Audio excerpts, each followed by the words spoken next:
गांव था जो एक घने और पुरअसरार जंगल के किनारे बसा हुआ था। गांव के लोग जंगल में जाने से डरते थे क्योंकि वहां खतरनाक जानवर बसते थे, मगर एक हुसैन लड़की ज़ैनब को जंगल से एक अजीब सी कशिश महसूस होती थी। वो अक्सर शाम के वक्त वहां जाती, दरख्तों की सरगोशियां सुनती और खामोशी से फितरत का नजारा करती।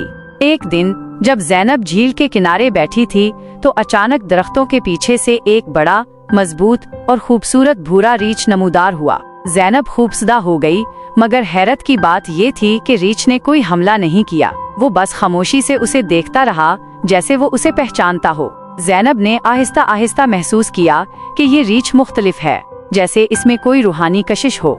हर रोज ज़ैनब जंगल जाती और रीछ हमेशा वहीं मौजूद होता। पहले वो उसे दूर से देखती रही, फिर आहिस्ता आहिस्ता वो उसके करीब बैठने लगी। वो उससे बातें करती, अपने दिल की बातें कहती और रीछ बस गौर से सुनता। वक्त गुजरता गया और ज़ैनब को महसूस हुआ कि वो इस अजीब मगर पुरअसरार मखलूक की मोहब्बत में गिरफ्तार हो चुकी है। फिर एक रात चांदनी के नीचे, जब हवा में ठंडक थी और जंगल की खामोशी में बस पत्तों की सरसराहट थी, ज़ैनब और रीछ एक दूसरे के और करीब आ गए। इनके दरमियान वो फासला भी खत्म हो गया जो इंसानों और जानवरों के दरमियान हमेशा रहता है। वो रात ज़ैनब की जिंदगी की सबसे हुसैन रात थी, जहां वो और रीछ एक हो गए। उसके बाद वो अक्सर रात को जंगल में जाती और दोनों का रिश्ता गहरा होता गया। कुछ महीने गुजर गए और गांव वालों ने महसूस किया कि ज़ैनब का जिस्म बदल रहा है। वो हामला थी, मगर किसी को मालूम ना था कि बाप कौन है। लोगों ने इससे सवालात किए, मगर वो मुस्कुराकर खामोश हो जाती। हर कोई अंदाजे लगाने लगा। कोई कहता कि वो किसी अजनबी से मिली होगी, तो कोई कहता कि जरूर किसी जिन या भूत की औलाद है।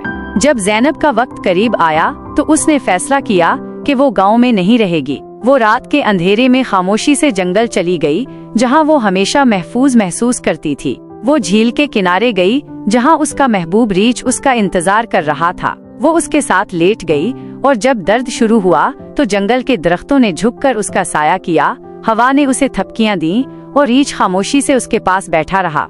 रात के आखिरी पहर चांद की रोशनी में ज़ैनब ने एक हैरत अंगेज बच्ची को जन्म दिया। वो बच्ची आम बच्चों जैसी थी, मगर उसकी आंखें गहरी और चमकदार थीं, जैसे किसी जंगली जानवर की। उसके बाल नरम और भूरे थे, जैसे किसी रीछ की खाल। ज़ैनब ने उसे सीने से लगाया और रीछ ने अपनी बड़ी नरम नाक उसके माथे पर रखी, जैसे अपनी मोहब्बत का सबूत दे रहा हो। जब गांव वालों को पता चला कि ज़ैनब गुम हो चुकी है, तो कुछ बहादुर लोगों ने जंगल में जाकर उसे तलाश करने की कोशिश की, मगर उन्हें कभी ना ज़ैनब मिली, ना उसकी बच्ची और ना वो रीछ। कुछ लोग कहते हैं कि वो जंगल में अपने महबूब के साथ हंसी खुशी रहने लगी, और कुछ का मानना है कि वो किसी और बस्ती में जा बसी, जहां लोग उसके प्यार को गुनाह ना समझें। मगर गांव के बुजुर्ग आज भी कहते हैं कि अगर चांदनी रात में जंगल के किनारे जाओ तो तुम एक भूरे रीछ को देख सकते हो जो किसी की याद में खामोश बैठा होता है। और कभी कभार इसके साथ एक औरत और एक नन्ही बच्ची भी नजर आती है जो इसके साथ खेल रही होती है।